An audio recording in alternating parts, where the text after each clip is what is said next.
అండి, ఈరోజు చెగోడీలు ప్రిపేర్ చేసుకుందాం. దానికోసం ఒక గ్లాసు మెజర్మెంట్గా 3 గ్లాసుల బియ్యం పిండి, అలాగే 1 గ్లాసు మైదా పిండి వేసుకుంటే మనకి గుల్లగా బాగా వస్తుంది. ఇప్పుడు ఒక మందంగా ఒక గిన్నెని పెట్టుకొని స్టవ్ మీద సేమ్ 4 గ్లాసులు వాటర్ వేసుకోవాలి. మనం పిండి ఎంత తీసుకున్నామో అదే మెజర్మెంట్గా వేసుకోవాలి.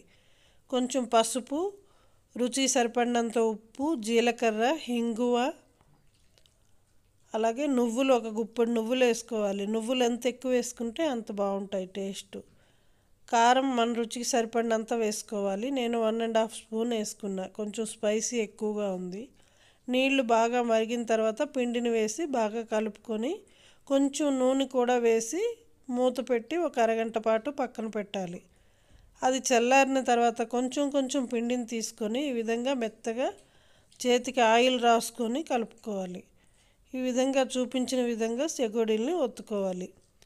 అన్ని చెగోడీలన్నీ ప్రిపేర్ చేసుకొని ఈ విధంగా కాగుతున్న నూనెలో వేసుకొని ఫ్లేమ్ అన్నది హైలోనే పెట్టుకోవాలి. మరీ సిమ్లో పెడితే ఆయిల్ అబ్జర్వ్ అయిపోతుంది.